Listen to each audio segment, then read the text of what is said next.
Buenos días, hermanos, hermanas, bendiciones. Que la paz de Dios esté con todos ustedes y sus familias, bendiciones. Ayer fue un día muy ajetreado, que incluso no me daba subido el vídeo del día de ayer. Es un gran problema hasta que llegué a casa casi a tarde-noche aquí en España para poderlo subir, para que lo tuvieran ustedes. Hoy estamos ya a miércoles de la 19ª semana del tiempo ordinario. Hoy también es un día muy importante. Ayer, hoy y mañana son los 3 días que Nuestra Señora que quedó dormida, Nuestra Señora, nuestra Madre Santísima, y que mañana la vienen a buscar su Hijo y junto con los ángeles la suben a los cielos para estar junto al Padre y junto a su Hijo, y ser reina de toda la creación por los siglos de los siglos. Es importante este día, estos días que nos estamos pasando, porque Nuestra Señora en la fiesta de la Asunción es importante que el amor que Dios da a Nuestra Señora, nuestra Madre, que es la Madre y es su Madre, la Madre de Dios Hijo, y es importante que ese amor, que es lo mismo que da a la Madre, porque dijo sí, pues todo empezó con un dijo sí, hágase en mí según tu voluntad. Yo soy la esclava del Señor, hágase en mí según tu palabra. Es importante que todos tengamos una fe ciega por el amor de Dios.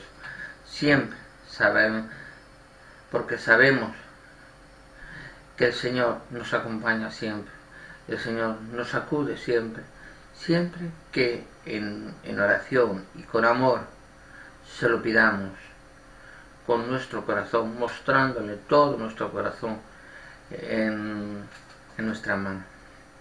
Vamos a dar lectura del libro del Deuteronomio, capítulo 34, versículos del 1 al 12. En aquellos días Moisés subió al valle de Moab, al monte Nebo, a la cima de Pisgah, que mira hacia Jericó. Desde ahí le mostró al Señor todo el país, la región de Galán hasta Dan, y el territorio de Neftalí y Efraín, y de Manases, todo el territorio de Judá hasta el mar Mediterráneo, las tierras del sur, el amplio valle que circunda a Jericó, la ciudad de las palmeras, hasta Soar. Y le dijo: esta es la tierra que les prometí a Abraham, a Isaac y a Jacob, diciéndoles que se las daría a sus descendientes. A ti te la he dejado ver con tus propios ojos, pero tú no entrarás en ella. Y Moisés, siervo del Señor, murió ahí en Moab, como había dicho el Señor. Lo enterraron en el valle de Moab frente a Bet-Fegor, pero hasta el día de hoy nadie ha conocido el lugar de su tumba. Moisés murió a la edad de 120 años, no había perdido la vista ni las fuerzas. Los israelitas estuvieron llorando a Moisés en el valle de Moab 30 días, tiempo señalado para el duelo de Moisés. Josué, hijo de Nun, estaba lleno del espíritu de sabiduría, porque Moisés le había impuesto las manos. Los israelitas lo obedecieron como el Señor se lo había ordenado a Moisés. No ha vuelto a surgir en Israel ningún profeta como Moisés, con quien el Señor trataba cara a cara, ni semejante a él en las señales o prodigios que el Señor le mandó a realizar en Egipto, contra el faraón, su corte y su país, ni por su poder y los grandes portentos que hizo en presencia de todo el pueblo de Israel. Palabra de Dios, te alabamos, Señor. El Salmo responsorial de hoy, Salmo 66, dice lo que sigue. Bendito sea el Señor. Bendito sea el Señor. Que aclame al Señor toda la tierra. Celebremos su gloria y su poder. Cantemos un himno de alabanza. Digamos al Señor, tu obra es admirable. Bendito sea el Señor. Admiremos las obras del Señor, los prodigios que han hecho por los hombres. Naciones bendigan a nuestro Dios, hagan resonar sus alabanzas. Bendito sea el Señor. Cuantos temen a Dios, vengan y escuchen, y les diré lo que ha hecho por mí. A Él dirigí mis oraciones, y mi lengua le cantó alabanzas. Bendito sea el Señor. Lectura del Santo Evangelio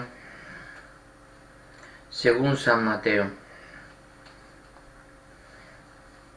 Capítulo 18, versículos del 15 al 20. En aquel tiempo Jesús dijo a sus discípulos: si tu hermano comete un pecado, ve y amonéstalo a solas. Si te escucha, habrás salvado a tu hermano. Si no te hace caso, hazte acompañar de una o dos personas, para que todo lo que se diga conste por boca de 2 o 3 testigos. Pero si ni así te hace caso, díselo a la comunidad. Y si ni la comunidad te hace caso, apártate de él como un pagano o de un publicano. Yo les aseguro que todo lo que aten en la tierra quedará atado en el cielo, y todo lo que desaten en la tierra quedará desatado en el cielo. Yo les aseguro también que si 2 de ustedes se ponen de acuerdo para pedir algo, sean lo que fuere, mi Padre Celestial se lo concederá. Por 2 o 3 se reúnen en mi nombre, pues donde 2 o 3 se reúnen en mi nombre, ahí estoy yo en medio de ellos. Palabra del Señor. Gloria a ti, Señor Jesús. Es bonita la reflexión, vamos a especificarla perfectamente. Ustedes están observando que hoy, en vez de tener la Virgen aquí, ahora la tenemos preparada, la hemos recibido, la traje de Fátima, hace un mes y medio que fui a Fátima, y me la prepararon y está enmarcada, ahí la tienen. Está bendecida en Fátima, así que dirijan a ella todas las oraciones que deseen.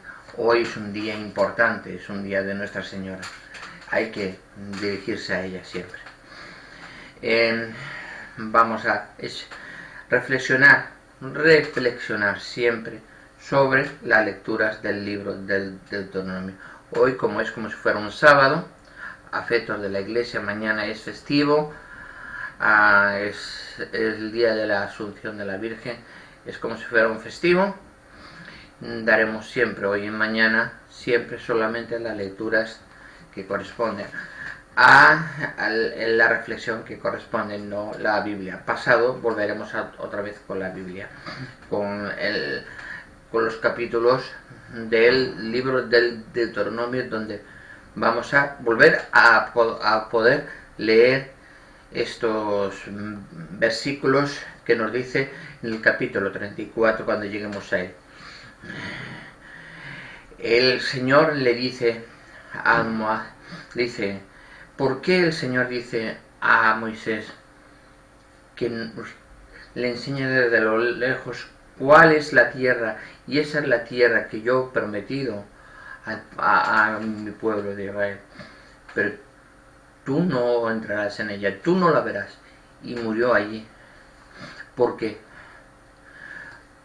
Porque no tenía fe. Y él, como pastor, tiene que tener fe, tiene que tener ¿verdad? Y tiene que dar ejemplo a los demás.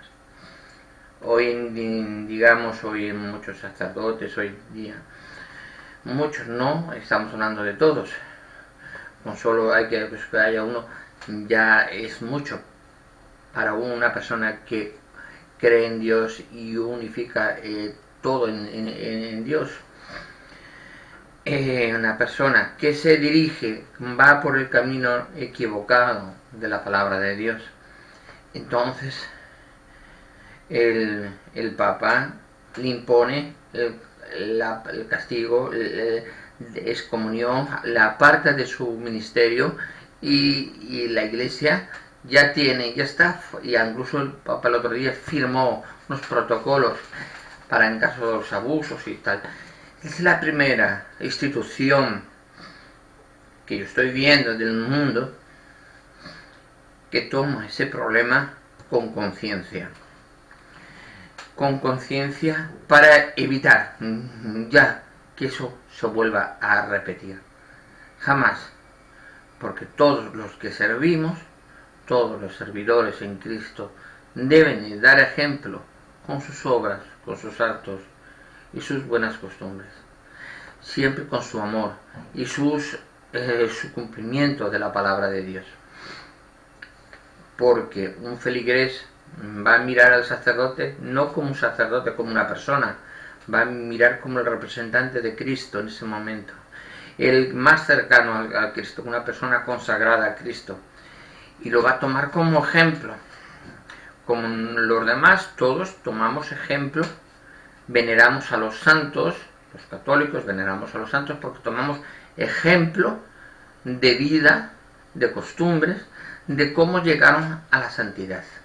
Muchos de nosotros, los católicos, tomamos de ejemplo a los sacerdotes porque en ellos vemos un camino de santidad, debemos ver un camino de santidad y de amor que nos lleve, que nos guíe, que nos, que nos llene por todo, por dentro, de ese amor de Cristo.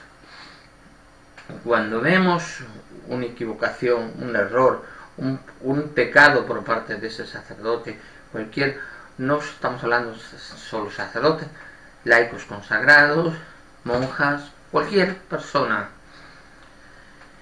vemos una equivocación por parte. Entonces muchas personas ven lo que ven, como muchas veces ven el uniforme, pero no ven la persona. Se apartan de la Iglesia por el uniforme, por lo que representa, y no se apartan de la persona. Hay que apartarse de la persona, como dice en el libro del Evangelio, dice si ni te hace caso, díselo a la comunidad, ni la comunidad se hace caso, apártate como un pagano a un publicano. Te apartas de la persona, pero no te apartas de lo que representa. La Iglesia es de Cristo, no es del sacerdote. La Iglesia es fundada por Cristo. Cristo es santo, por lo tanto la Iglesia es santa, pero a la vez la Iglesia es pecadora, porque está formada por pecadores. La tentación no solo va al sacerdote, también va a uno, va a cualquiera. Seamos conscientes de eso. Yo no voy a tirar una piedra contra un sacerdote cuando yo tengo una viga en el mío.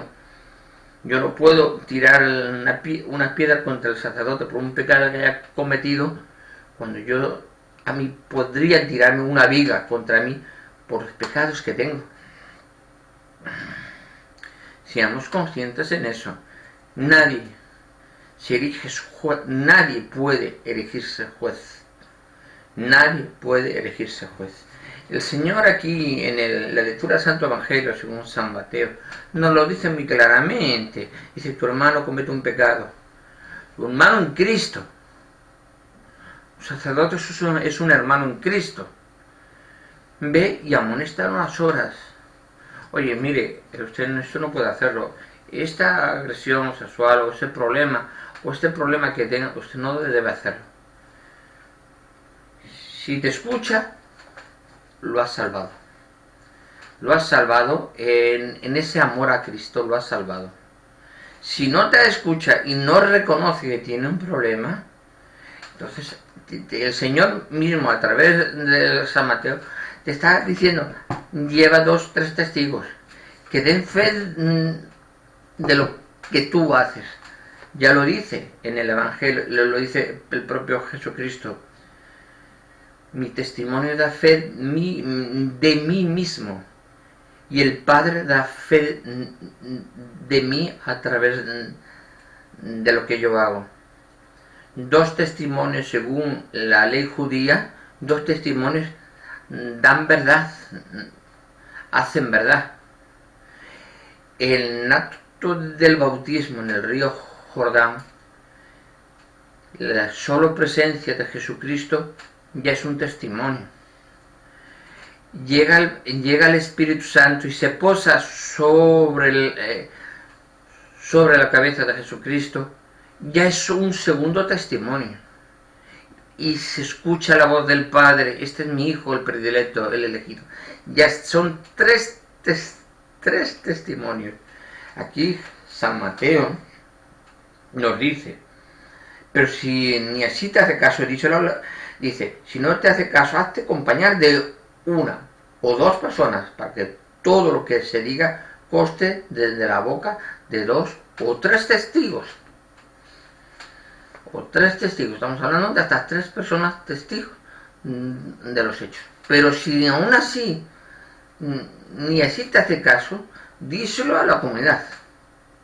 Si la comunidad lo considera, dice, ni la comunidad le hace caso, la comunidad se lo están diciendo a él, no lo hace caso, entonces es cuando la comunidad se aparta de esa persona consagrada a Cristo, de ese hermano en Cristo. No, entonces mira, te apartamos porque tú no estás correcto. Pero la comunidad no juzga, no está juzgando, se aparta de esa oveja negra, se aparta de esa oveja negra, pero no juzga a ese hermano. La comunidad no tiene el poder de juzgar a ese hermano, porque el que esté libre de pecado, que eche la primera piedra. Hoy la Iglesia, en este Santo Evangelio de hoy, capítulo 18, versículos del 15 al 20, lo dice muy claramente. Todo hermano, si tu hermano comete un pecado, no estamos hablando del hermano, mi hermano de familia, no. En la Biblia se refiere al hermano, el hermano en Cristo. Si tu hermano comete un pecado, lo estás viendo que comete un pecado, oye, mira, has cometido un pecado, esto tienes que solucionarlo a solas, lo apartas, te está diciendo, ve a amonestarlo a solas, te está diciendo a Jesucristo, ve y amonestarlo a solas. Si te escucha, habrás salvado a tu hermano. Si no te escucha, hazte acompañar de 2, 3 testigos que den fe de que tú has intentado salvar a tu hermano. Si aún así ni te escucha, es cuando reúnes a toda la comunidad. En la comunidad hoy en día es una asamblea parroquial.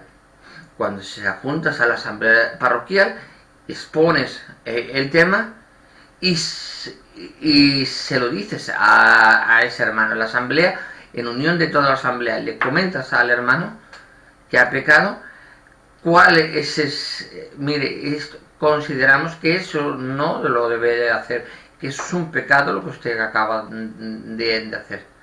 Si aún así ni te escucha, ya dice el Señor Jesucristo, dice, Pero si en este caso dice a la comunidad, si ni a la comunidad le hace caso, el hermano no le hace caso ni a la propia comunidad, a la asamblea, hoy en día la asamblea parroquial, apártate de él como un pagano o un publicano. Ya lo dicen en el San Mateo 18, 15, 20. Lo dice perfectamente la forma de proceder en estos casos. Pero, bien claro, no juzguemos. La vestimenta, la sotana que lleva es sagrada, es una prenda consagrada a Cristo, consagrada a su uso en el altar. No porque yo vea a un cura que no me guste y lo vea con una prenda consagrada, me aparte de la Iglesia Católica. Si yo me aparto de la Iglesia Católica, nunca fui católico. Porque si me aparto de la Iglesia Católica, no he creído en Cristo. No tengo fe verdadera de que Cristo está ahí en el sagrario.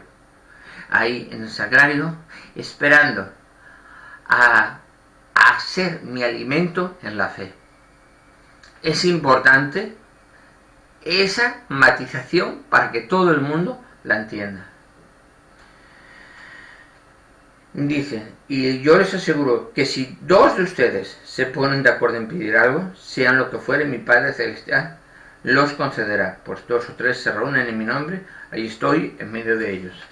Toda comunidad, toda asamblea parroquial, Santo Rosario, todos los días, por las tardes. Por ejemplo, esta tarde voy a decir el Santo Rosario en el templo parroquial.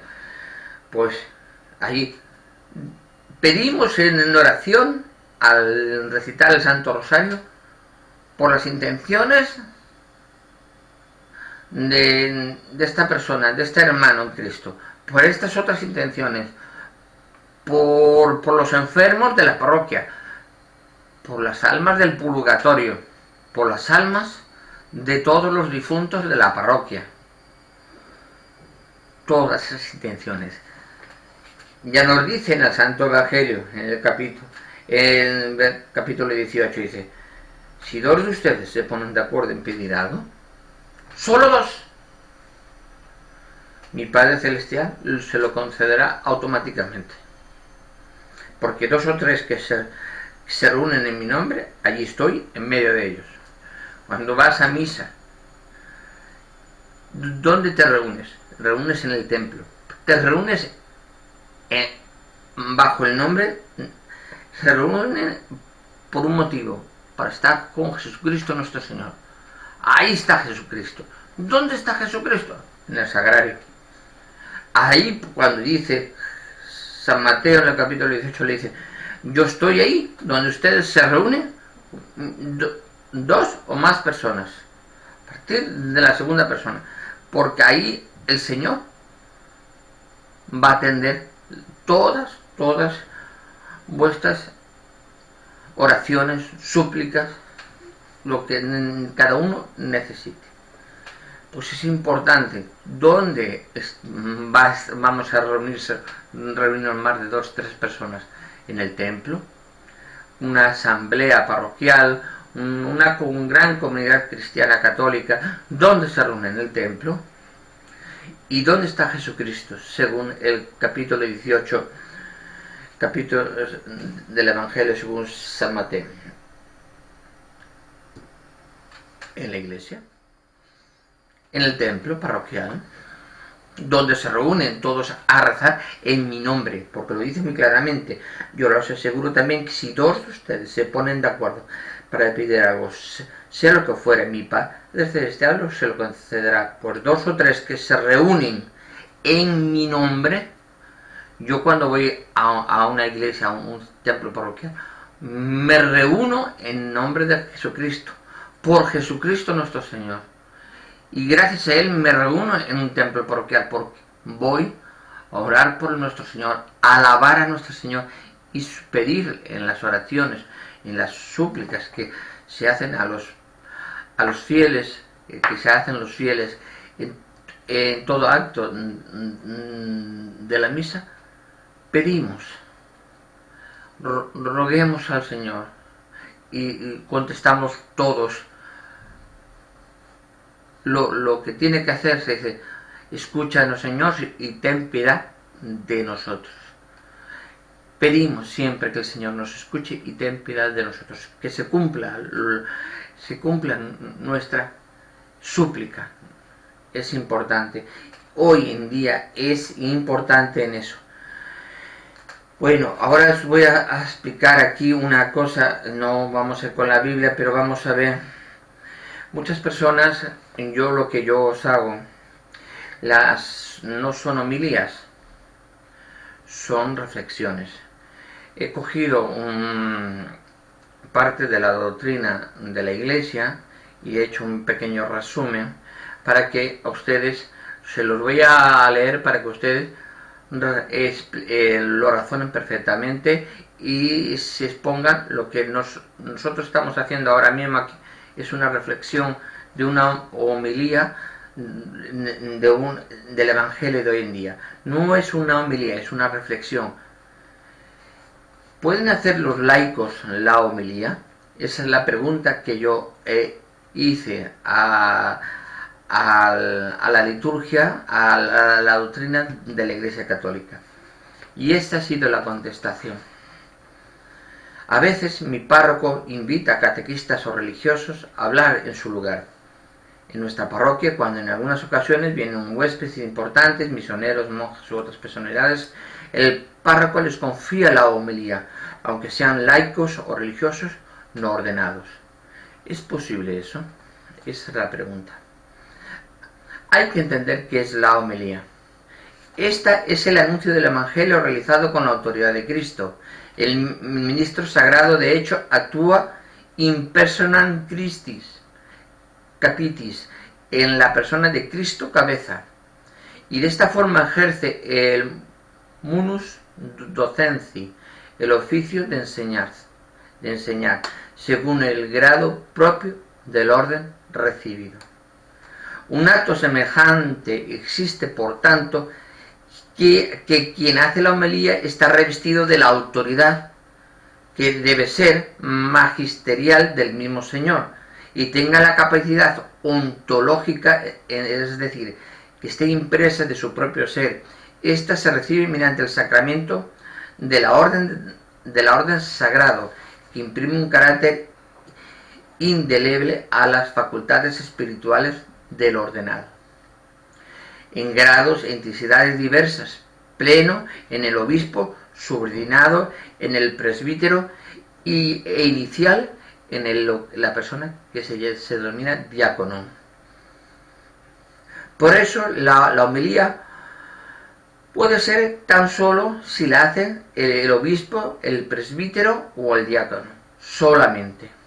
Estos tienen el mandato y esa gracia especial necesaria para hablar al pueblo de Dios en el nombre, con la misma autoridad del Señor. Ahora bien, es verdad que la homilía dicha por el ministro sagrado, aunque sea hecha por quien tiene la capacidad ontológica, no siempre es fructífera espiritualmente. Muchas veces el don de la palabra te la da el Espíritu Santo, el don de lenguas. Entonces muchas veces una persona no tiene esa capacidad y en 5 minutos, muchas veces, ustedes no sé si lo han observado, 5 minutos, 10 minutos, el sacerdote ha acabado por la homilía y otros sacerdotes tardan 45 y 1 hora en dar una homilía. Pues no, eso es importante.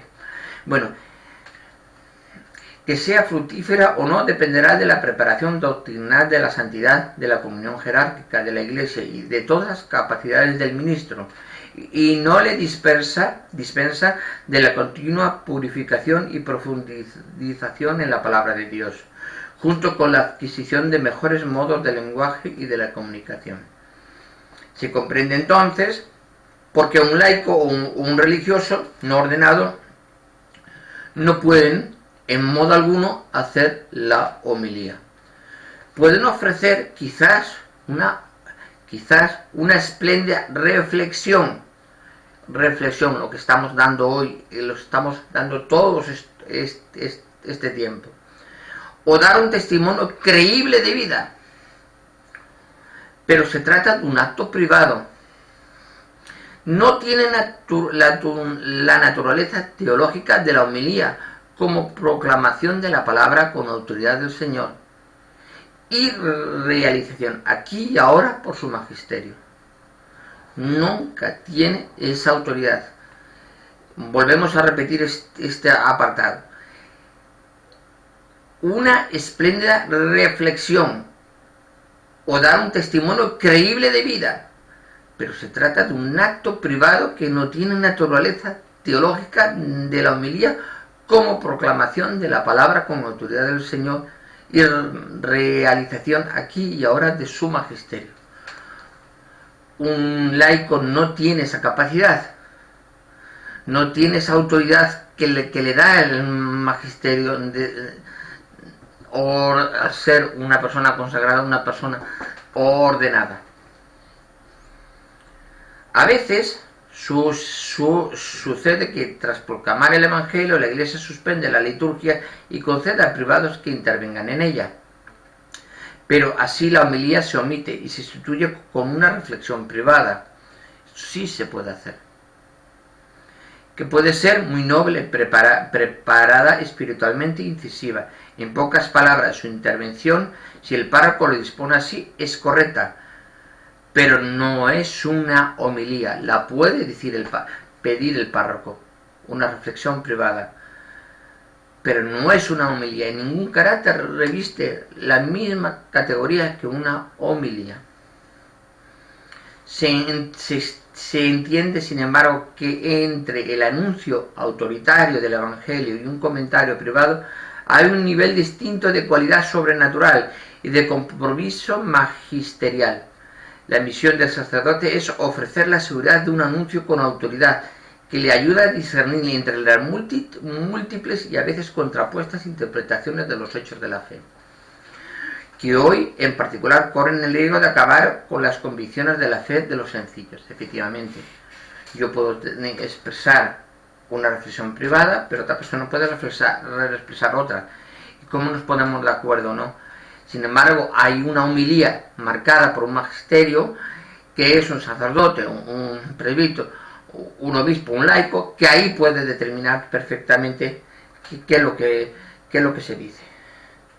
Se entiende, sin embargo, que entre el anuncio autoritario del Evangelio y un comentario privado hay un nivel distinto de cualidad sobrenatural.